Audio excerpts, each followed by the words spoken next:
kaligtasan mo sa Alerto 24. Huli sa isang entrapment operation sa lungsod ng Quezon ang isang peking pulis na nangunguto umano sa mga nagtitinda.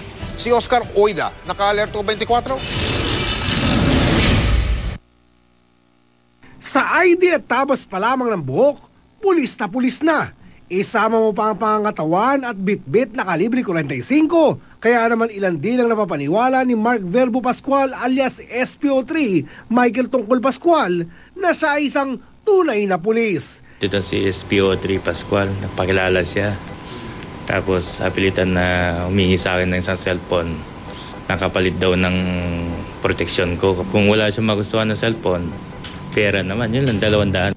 Sa kanyang pagsisiyasat, nabuking niya ang SPO3 Pascual na umuorbit sa kanya, peke pala.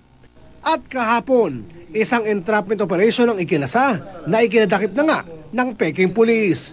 Hawak pa nga raw nito ang cellphone na in-extort mula sa biktima ng damputin ng mga pulis.